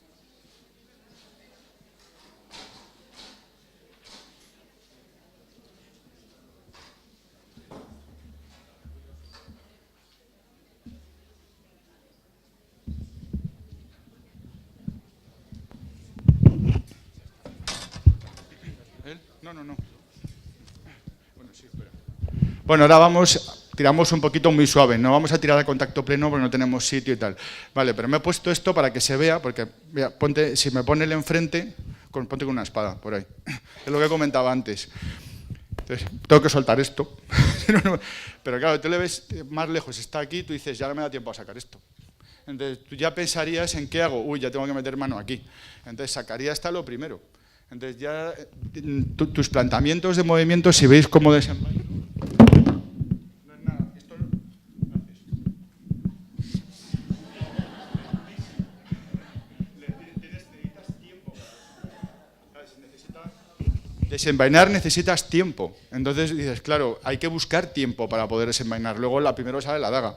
Había formas de llevar la daga, la que llevo yo es la más normal, en la espalda. Pero se podía llevar a la derecha, pero era muy poco práctica para desenvainarse. Entonces suele llevarse detrás en la espalda o encima de la espada. Para salir con la corta, sale como un gladio romano, se desenvainaba. Vale, vamos a tirar un poco. Como luego vamos a estar un poquito cansados, yo creo que vamos a hablar muy poco después, ¿no? Dos cositas. Una que, bueno, yo vengo de dar clase de Relaciones Internacionales, no he ido así. De hecho, todavía tengo que superar el que a mis alumnos yo les diga públicamente que hago esto. Pero lo tendré que hacer sobre todo porque aprovecho el momento de publicidad, ¿no? Que lo hablamos con Magdalena y evidentemente Alberto lo sabe, para comentar a la audiencia que este año vamos a empezar a poner en marcha 2 cursos, 2 diplomas de más o menos unas 100 horas, por resumiros cada uno de esgrima medieval en la Complutense, 3 créditos, y otro de esgrima siglo de oro en la Complutense, 3 créditos. Vais a ver información poco a poco, nos lo va a aprobar Vicerrectorado, ya lo hemos hablado con ellos dentro de muy poquito, y vamos a empezar probablemente en el mes de noviembre-diciembre, para mantenerlo hasta el mes de mayo. Entonces, bueno, que lo vais a ver por allí y que somos nosotros, los profes, evidentemente, son los instructores, los profes, los maestros y los prebostes de la asociación y por allí estaremos los demás.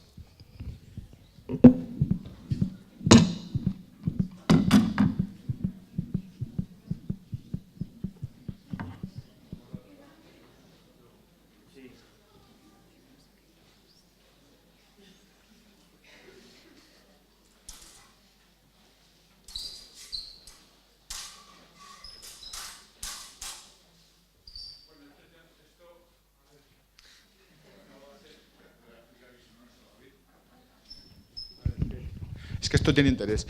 Lo que acabo de hacer se llama el movimiento de conclusión y probablemente es la acción más característica del sistema español, que trabaja muy cerca y que desarma. De hecho, yo cuando empecé a encontrar los medios, que son los movimientos que me permitían desarmar ya hace muchos años, cuando viajaba afuera, en el extranjero, desarmaba a todo el mundo. Y la gente decía, joder, este tío, macho, es que te quita la espada. Y luego empecé a enseñárselo a mis alumnos, que también salen fuera y también desarman a todo el mundo. Y los demás no saben, te tiran estocadas. Hay alguno que ya decía, yo suelto la espada, prefiero que me pegues la estocada a que me desarmes. Digo, ya, pero te habría matado. Pero lo prefieren. A mí me encanta, porque el movimiento del poder desarmar en su día ya se consideraba la máxima expresión del control, porque lo desarmas, entonces no le haces daño ni te lo hace él a ti. Es difícil y no siempre sale, ¿eh? Ahora me ha salido porque está muy desentrenado. Si no, no es tan fácil. Vale, pero lo quería explicar. Venga.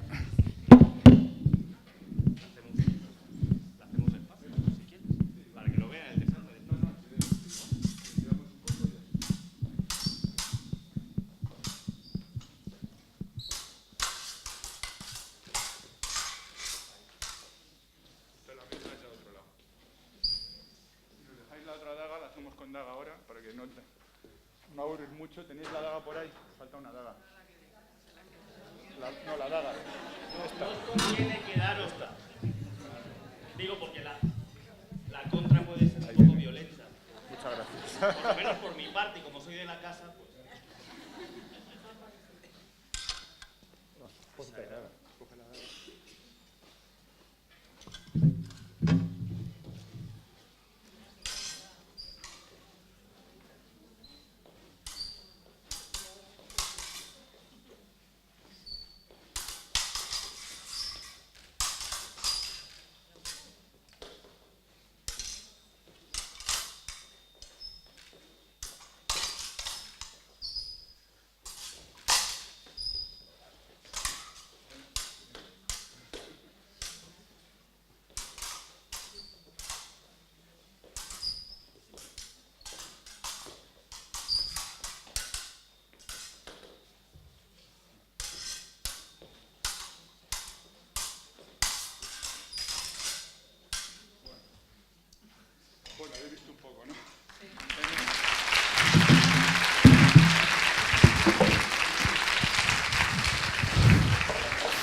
Como veis, la daga es muy distinta.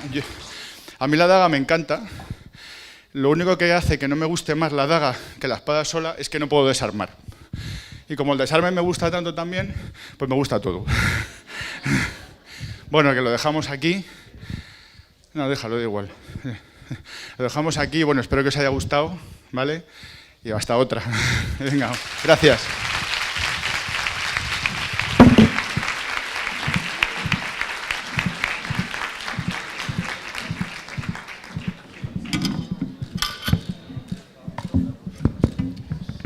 Bueno, sí. Muchas gracias Alberto y Javier por esta presentación. Estoy seguro de que entre el público habrán surgido algunas vocaciones y haya gente que esté deseando inscribirse en los cursos que vais a ofertar.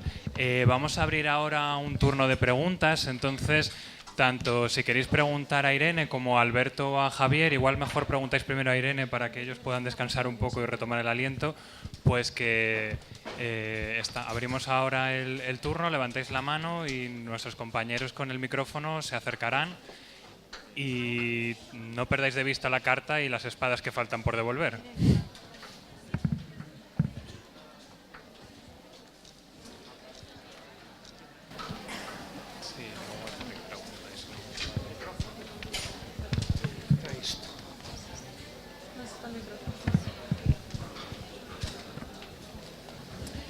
Sí, una pregunta por ahí. Gracias. Mi pregunta es para Alberto. Supongo que debajo de la cota de malla se pondría uno un tejido un poco almohadillado, ¿no? Sobre todo por los golpes que podría recibir. Debajo de la cota de malla usas lo que se llama un gambax, que es una prenda acolchada muy gruesa.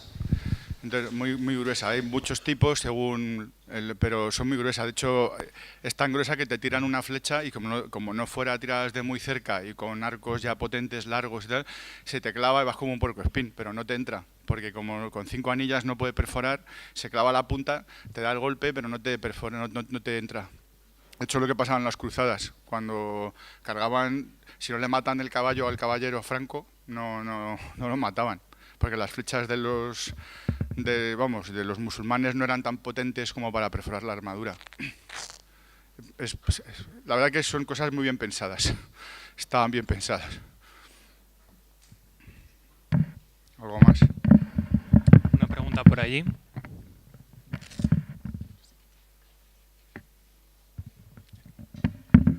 Sí. Bueno, mi pregunta era para Irene. Y básicamente queríamos preguntarte, mi compañero y yo, que cómo fue el paso de estudiar Historia del Arte hasta estudiar Arte Dramático. Fue un tema. Yo estudié a la vez. Yo estudiaba por las mañanas Arte Dramático y por las tardes venía a la facultad. Y por las noches trabajaba en el teatro. Fue súper duro.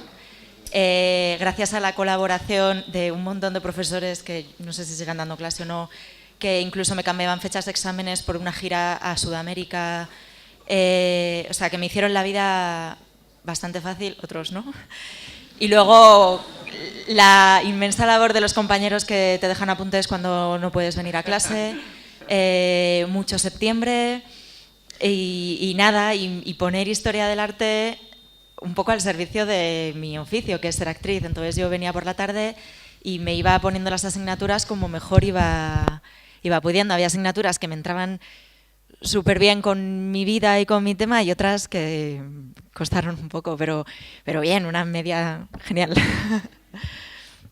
Bien, y luego lo único que el último año que yo estaba trabajando mucho y me hice una gira de 2 años por toda España y por el extranjero, pues en vez de cogerme todas las asignaturas, a lo mejor cogía como 3 o 4 por cuatrimestre y yo recuerdo en la última gira estudiando en un hotel en Sevilla, iconografía cristiana, antes de la función.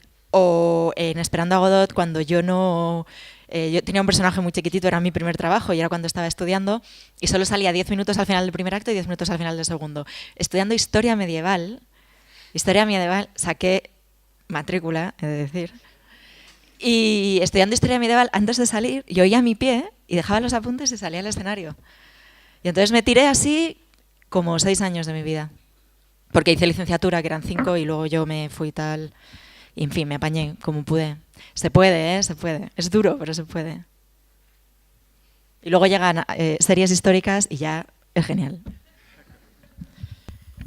Mi pregunta era para el profesor de esgrima. Quería preguntar, saber si la esgrima antigua por ahora es solo mera exhibición o interés propio de aprendizaje, o ya hay medios de intención de querer normativizarla para que sea y se puedan hacer competiciones como en la esgrima deportiva.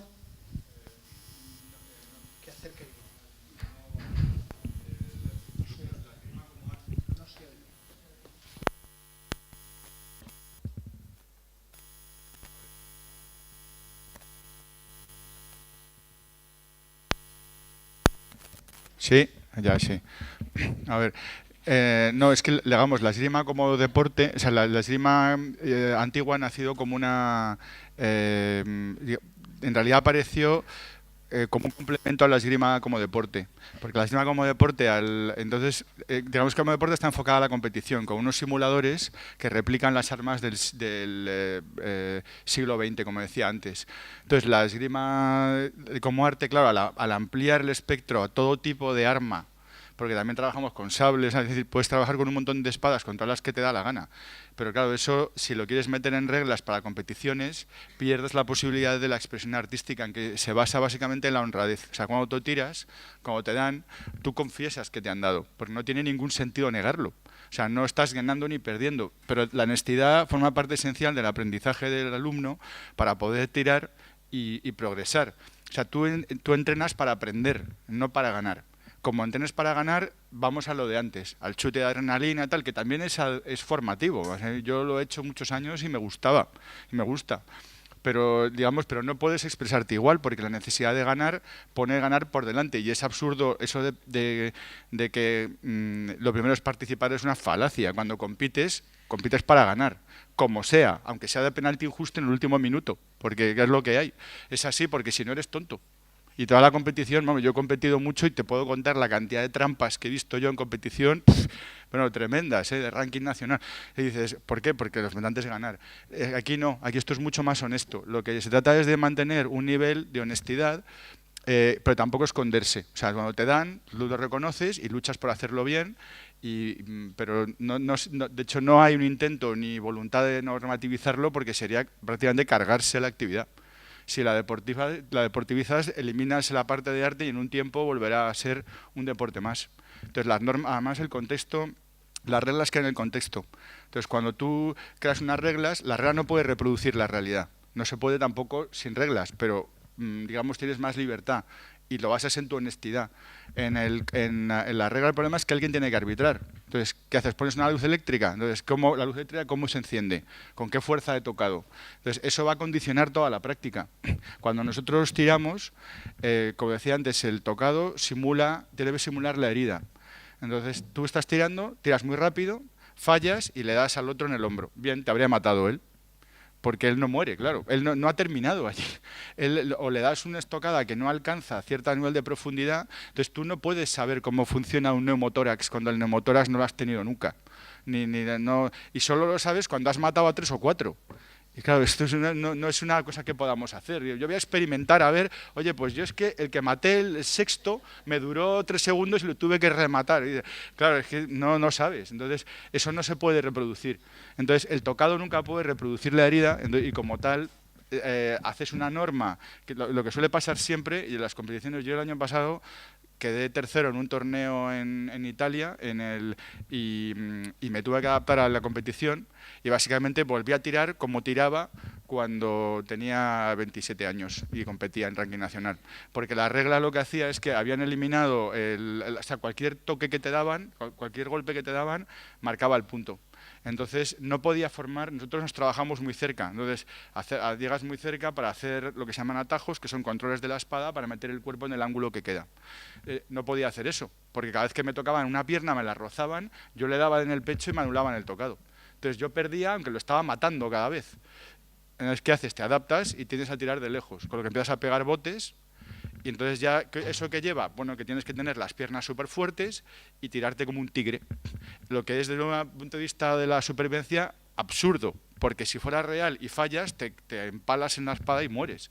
Entonces no tendrías valor para hacer eso. Entonces lo estás llevando de nuevo al deporte y que lleva a prácticas absurdas porque el contexto, que son las reglas, y el arbitraje, la implementación de las reglas, no acaban de poder reproducir la realidad.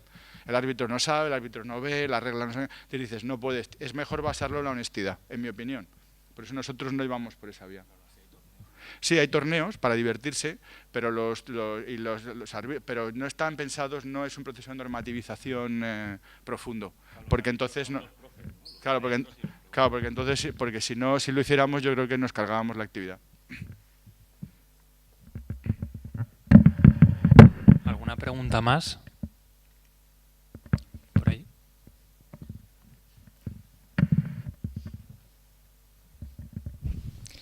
Buenos días. La pregunta es también para Alberto y Javier.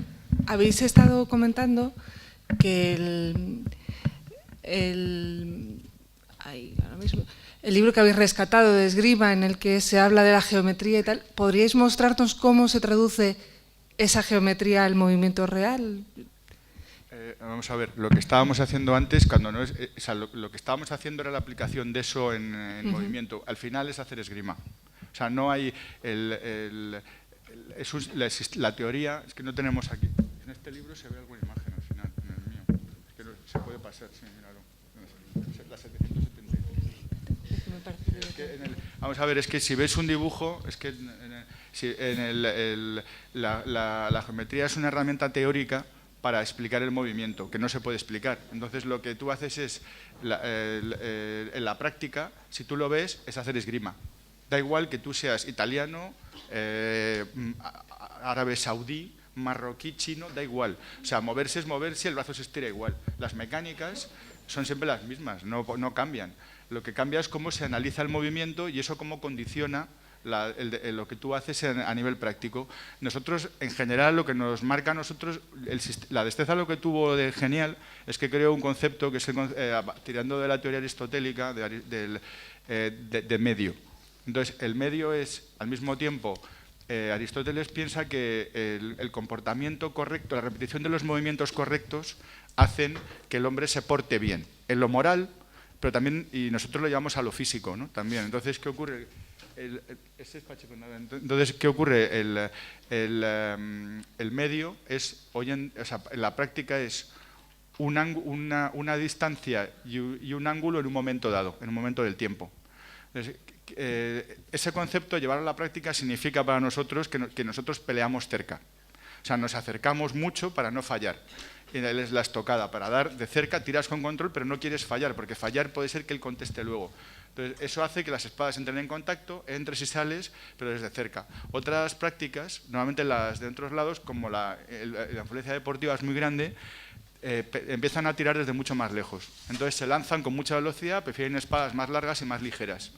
A mí me gusta menos, porque el arte se expresa menos ahí, porque tienes menos la mecánica corporal, los cambios de planta, cuando yo desarmado, meter el cuerpo y sacarlo, no se pueden hacer tanto, porque la linealidad fuerza un juego, o sea, fuerza un juego muy lineal. Y entonces la variedad técnica es menor, las secciones no se ven y resulta menos estético también. Entonces volvemos al arte estético, ¿no? Pero como expresión de funcionalidad me gusta más la mía, la de la destreza. Entonces lo que estábamos haciendo era, lo que estabas viendo era un poco la implementación de eso en un asalto libre, no a velocidad plena, porque a velocidad plena tirarías mucho más tenso. Si son dos tiras tiran muy tenso, muy tenso. Entonces hay elementos físicos y psicológicos que afectan. Claro, es que es un arte práctico. Entonces la fuerza cuenta. O sea, yo me voy al gimnasio todos los días y hago pesas para estar fuerte para bajar las espadas. Y se va a correr, claro, porque la fuerza física cuenta. Pero no es lo esencial, pero cuenta, claro. No sé si he contestado o me he perdido por ahí. ¿Hay alguna pregunta más? Perdón la intrusión, pero yo quería preguntarte qué rol ha jugado el museo o los museos a la hora de la preparación, en tu experiencia sobre la preparación de tus personajes. Sí. Hombre, mucho y muy placentero. No, era para ella. Perdón, para los dos. Ahora, pero sobre ahora todo después para continuamos con Alberto. Pues mucho, porque no solo en el hecho de cuando ya tengo un personaje ir a un museo y buscar, sino que al haber estudiado Historia del Arte tengo en mi cabeza muchas imágenes de, pues eso, como todos vosotros. Y entonces muchas veces vienen a mí casi sin querer referencias. Y, por ejemplo, una referencia que para una cosa una función que estoy haciendo ahora, la hice el año pasado, pero estamos de gira, que se llama Las Cervantas, sobre las mujeres que convivieron con Cervantes. Yo interpreto a Constanza, que es su sobrina. Entonces hay un cuadro que es La Madalena de Rivera, que a mí, desde el primer, o sea, se me ponen los pelos de punta. Desde el primer día que yo leí ese... Y luego no tiene nada que ver, y eso al público no lo va a saber ni nada, pero yo leo ese personaje y veo ese cuadro y tengo tanto de Rivera, de ese color, de esa expresión, de ese rojo, de esa piel, que yo no sé cómo explicarlo, porque los actores a veces... por eso trabajamos siendo otros personajes, porque nos expresamos mejor. Y eso es como el último ejemplo claro que he tenido. Pero ayer, sin ir más lejos, esto es un poco banal, pero lo voy a decir, hubo un programa en la 4, como de policías y de bomberos y no sé qué, y había un señor, un pobre señor, un borracho, y saqué el móvil, y saqué Los borrachos de Velázquez, y lo puse al lado de la televisión, y era el mismo tío. Era el mismo tío. Y mi novio como, bueno, no seas tan friki, es un programa de 4. Pero es que era el mismo, la misma expresión, la misma cara, el mismo bigote. Entonces como que mi mente tiene tantas referencias pictóricas y escultóricas. Cuando antes os he hablado del movimiento en la escultura, el famoso Laoconte, o sea, no hay mayor movimiento que esa escultura, aunque está quieta. Entonces sí que está dentro de mí. Luego cuando lo veo, pues voy y lo miro y me acerco y flipo en colores. Pero sí, hay algo como que tengo ahí un archivo. Muchas gracias. Voy a aprovechar y hacer un poco de publicidad porque en noviembre Musaccess organiza otro congreso que se llama Los límites del arte en el museo. Estáis, por supuesto, invitados a participar, a colaborar con nosotros, pero precisamente en ese congreso lo que vamos a intentar estudiar, analizar, es cómo el museo tiene una responsabilidad y una serie de tareas para con la sociedad que van mucho más allá del mero visionado, sino la capacidad de integración de otras disciplinas como puede ser el cine o como puede ser la esgrima, si nos cuentas ahora tu experiencia. Sí, es que Alejandra es una de las coordinadoras de ese congreso internacional. Sí, nosotros participaremos, gracias. Supongo que Irene también, no sé.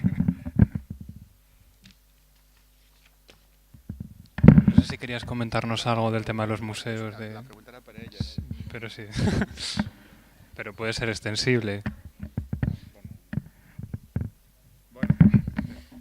¿Por? No, bueno, si es que antes ha sido, perdonadme, cuando has empezado a hablar del museo ya me preguntan, y como es una cosa que me gustó mucho, o sea, ver museos me gusta mucho, porque es un viaje al pasado, le pasa un poco como a Irene. O sea, es que tú ves piezas y dices, Dios mío, claro, esa pieza que tienes en la mano tiene 500 años, ahí donde lo ves. Entonces, cuando las entiendes, yo me acuerdo una vez en las Armerías Reales en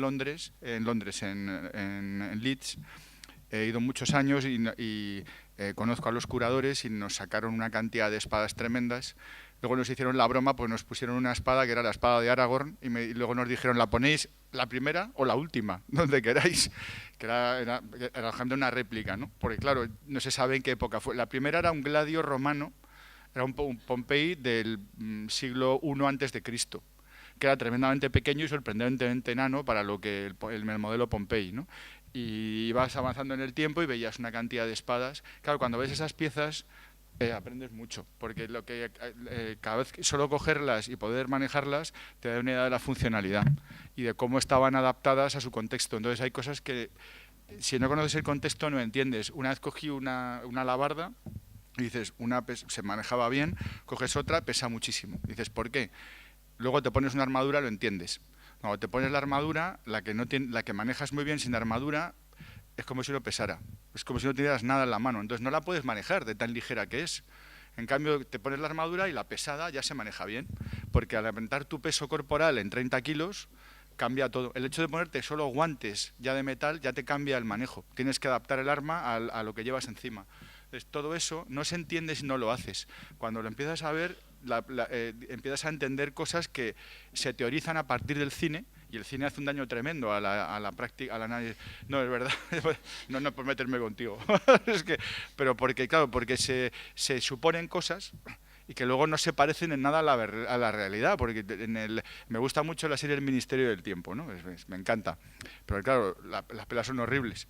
Entonces, está claro que tienen que tener un contenido escénico, ¿no? Pero yo recuerdo la que vi, la del Cid, que la gente cargaba corriendo y dice, nadie hace eso en su sano juicio, porque es que no puedes manejar la distancia. Tú te acercas hasta la distancia donde puedes pelear, y la pelea nunca chocan las espadas, porque tú no quieres chocarlas. Tú quieres impedir que te dé y darle tú a él. Entonces, los movimientos son distintos. Claro, el cine no va a reproducir la realidad, sería aburridísimo.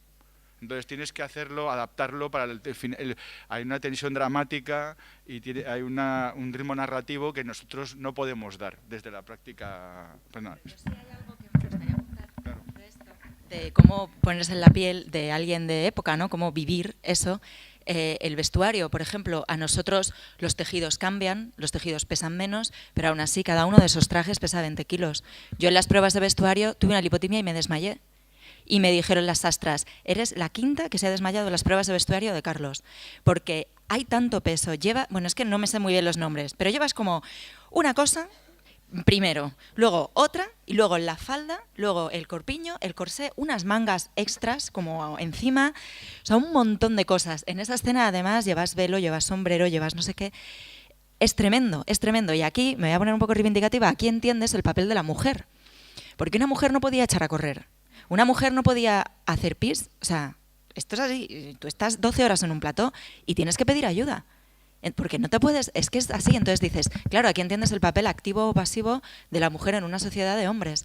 Yo veía a mis compañeros con tantas espadas en las peleas y yo decía, yo quiero pelear. Y me decían, no, tú eres una mujer. Y digo, yo quiero una espada. Me decían que no, que tú eres una mujer, que las mujeres no peleaban. Entonces, esta cosa como de mujer del siglo XXI en el cuerpo y en los tejidos de una mujer del siglo XVI es un poco frustrante, porque comprendes que no tienen libertad, que no la tienen. Bueno, hablo de María Pacheco, que era una mujer que hizo cosas que ninguna hizo. Pero aún así, el vestuario te limita tanto, el pelo. En los primeros capítulos a mí me ponían un sombrerito, así como por aquí, súper fiel, renacentista, no sé qué, y yo decía, no oigo, que no oigo a mis compañeros, que no te quejes. Digo, no oigo, y me lo quitaron en el capítulo 3 porque no oía, y se lo pusieron a una extra. Y entonces le dijo el director a la extra, muévase. Dijo la otra, no oigo. Digo, es que no se oye. ¿Cómo vamos a estar alerta en el mundo si no oigo lo que me dicen los demás? O sea, es difícil. Sí, una pregunta por allí.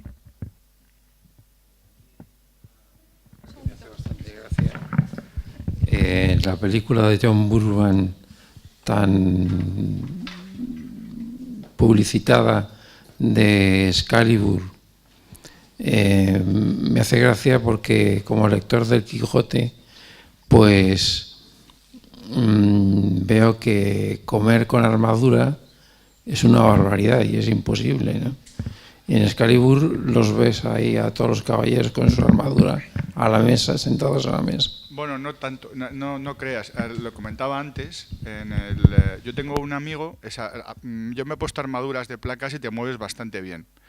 De hecho, si no te las pondrías. Pero vamos, el ejemplo mejor, un amigo mío que es un académico que trabaja no me acuerdo si es en Ginebra o en Lausana, en Suiza, y trabaja para la universidad y su investigación está toda enfocada al uso de la armadura. Entonces, hizo varias pruebas. Entonces, le han hecho una armadura medida, muy bien hecha, o sea, con 30.000 o 40.000 euros de armadura. La lleva, y entonces ha probado con ella, se ha corrido 15 kilómetros, lo ha grabado un vídeo, y tú le ves corriendo 15 kilómetros con la armadura, llega, y bueno, y está tan normal. ¿Qué ocurre? Que es como correr, pero con 30 kilos más. Lo que tampoco es tanto, porque si tú tienes cierto nivel muscular, como está distribuido, es mejor que llevar grasa propia, porque lo está distribuido por tu cuerpo. Entonces no la llevas toda en la tripa o toda tal, la llevas. Entonces luego hizo una prueba contra un soldado, el soldado corriendo con la impedimenta de un soldado y él en armadura, y ganó él. corriendo, saltándose la valla, se arrastra por el suelo, se sube. O sea, que no. Ahora lo último que ha hecho ha sido viajar a Estados Unidos con la armadura puesta, en avión. Entonces se ha quitado el yelmo y ha puesto la armadura y comía, está todo el vuelo con la armadura puesta. Llevaba solo el peto y el espaldar y las grebas y tal, no los quijotes, que si no, no se puede sentar, ni el yelmo. Pero había, y dices, joder, y el tío lo que hace es normalizar. Bueno, fue impresionante. Lo que en realidad entiendes por qué la llevaban. Porque eres prácticamente invulnerable. Y no. Además, lo que comentaba antes, la guerra era una realidad social. Entonces tú matas pobres. Si tú español, caballero español, matas pobres franceses en Italia. Y el caballero francés mata pobres españoles. Solo que el pueblo español empieza a llevar arcabuz y te pega un tiro. Y entonces luego pierden la guerra. Claro, pero realmente hasta que no aparecen las armas de fuego, tú con la armadura eres totalmente invulnerable, sobre todo con las de placas. Y te mueves bien, corres bien, te subes a un caballo de un salto, que yo lo he hecho. O sea, y te pones 30, y me he puesto malla, las cotas de malla son un poco peores porque el peso no se distribuye igual. Entonces, los juegos de rol han hecho daño, yo creo, en eso, porque cuando jugábamos al rol, supongo que muchos habréis jugado como yo, entonces te ponías la armadura de placas, pesaba más que la de malla. Dices, mentira. La de malla, el problema es que su distribución corporal, aunque la ajustes al cuerpo, que es lo que haces, y te la ciñas con cuero para que no te moleste en el movimiento, aún así es más incómoda que la de placas, que va por zonas. Entonces eso pesa menos que llevarla toda colgada en la espalda, aunque por muy bien que la lleve ceñida. Entonces, claro, fue una evolución y una mejora tecnológica importantísima. Por eso dejaron de usar escudos. O sea, no lo hemos explicado antes, pero usabas los montantes. Porque total, ¿para qué quiero el escudo si soy invulnerable? Entonces, de hecho, los combates de los duelos que se tenían entre caballeros, eso era una fiesta que los reyes católicos lo prohibieron porque era la ruina. La ruina para personas que era algo que duraba. O sea, un duelo podía durar 2 años, hasta que con los abogados, tal, luego ves al campo, tenías el duelo y el duelo a 3 días de duelo, con espectadores, comidas, la gente allí comiendo, te ibas con toda la corte, viajabas a Italia en barco, y dices, claro, por aquí estaba prohibido, en España o sea, podías acabar muerto y el desafiado desterrado, aunque luego con los abogados y tal era distinto. Pero era algo que claro, era antieconómico. Pero normalmente las primeras 3 o 4 horas no se daban ni un solo golpe, no conseguían herirse, porque con la armadura tienes que cansarte físicamente para que el tío pueda meter alguna punta pues entrar aquí por las axilas, en la parte de atrás de la pierna, que era el coup de Jarnac, pero cosas así, muy difícil, los únicos huecos que tienes. Es que era un gran avance eso. ¿Verdad? Que como no los usamos, y luego las películas, el cine Enrique V, la versión de Laurence Olivier, que lo cargan a un caballero con un andamio, o sea, con una grúa. Dices, no, si tú te caes del caballo, no te puedes levantar, no te la pones. No. Era bastante eficiente, era la armadura. Bueno, pues ya tenemos que ir terminando. Muchas gracias de nuevo a nuestros 3 invitados de hoy. Y podríamos... Bueno, lo primero me está recordando Irene que dónde está su carta, por favor, que alguien levante la mano. Vale, está por ahí, para recuperarla. Y que, bueno, que podríamos seguir hablando mucho tiempo sobre esto, pero tenemos que cortar ya y os emplazo al próximo martes, que tenemos la sesión del sentido del tacto. Vendrán Miguel Sobrino, que es escultor y dibujante, y Laura Luceño, que es doctora en moda. Entonces, pues nos vemos el próximo martes. Muchas gracias por haber venido.